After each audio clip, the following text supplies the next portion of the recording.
To build a state, you need arable land and fresh water. Combine them, and you generate the caloric surplus required to sustain a population. In the early 1300s, the Mexica had neither. They were a tribe of landless refugees migrating through central Mexico.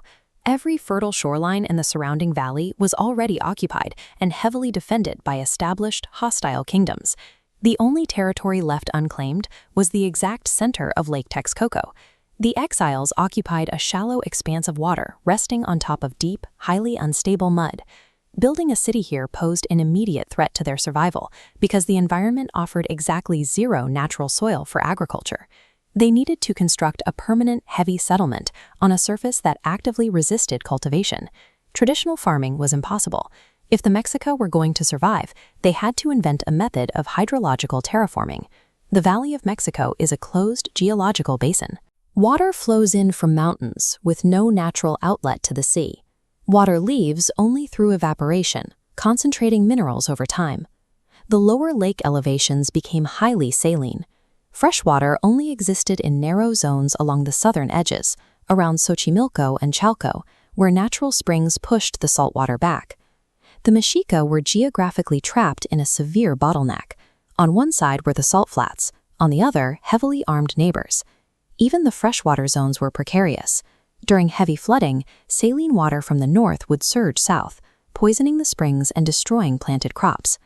Expanding their territory required engineering a new type of land, one that could yield crops while being precisely managed within this toxic saline environment. While often described as floating gardens, the physical reality of the Aztec agricultural system was far more robust. The Chinampa is a rigidly engineered, permanent, artificial island. Construction began in the shallow lakebed by mapping out strict geometric rectangles. Surveyors scaled these plots with mathematical precision, typically measuring 30 meters long by 2.5 meters wide. To fill these enclosures, laborers moved massive amounts of matter, alternating layers of mud, decaying aquatic vegetation, and lake sediment. But a structure made of loose mud will simply wash away in the current. It required biological stabilization. They planted willow and cypress trees at the four corners of the bed. As these trees grew, their dense root systems expanded rapidly downwards and outwards, gripping the retaining walls and locking the entire artificial island firmly into the bedrock. Through this exact sequence of engineering, the Mexica transformed a geographic void into highly stable, arable real estate. When placing these islands, engineers intentionally left precise gaps between the newly built beds. By spacing the plots evenly, these gaps formed a permanent, interconnected network of navigable canals. Because the soil was built directly into the water, the plant roots had continuous access to moisture. Crop survival was completely independent of seasonal rainfall. To maximize yield, the system utilized a closed-loop nutrient cycle.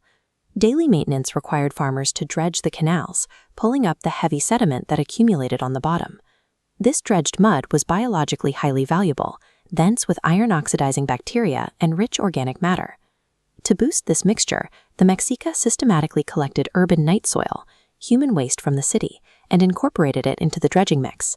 This nutrient-dense cocktail was continuously layered back onto the topsoil of the Chinampa, replacing whatever minerals the previous crop had consumed. Because this soil was so heavily compacted, farmers used specialized hand tools, like this wooden digging stick called a weekly, to penetrate the top layer and plant seeds.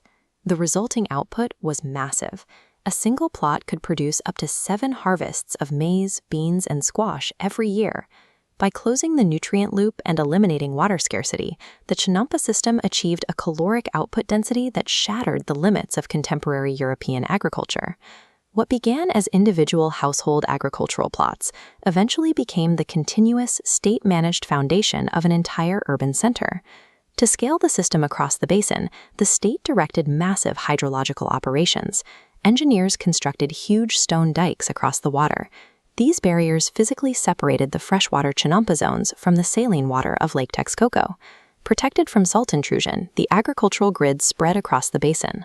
By 1519, these interlocking rectangles had formed a massive, contiguous landmass, establishing a precise, geometric layout spanning 14 square kilometers. The sheer physical scale of Tenochtitlan was the direct result of taking a single, highly efficient engineering unit and multiplying it thousands of times. This chart compares Tenochtitlan's population to 16th century London and Paris.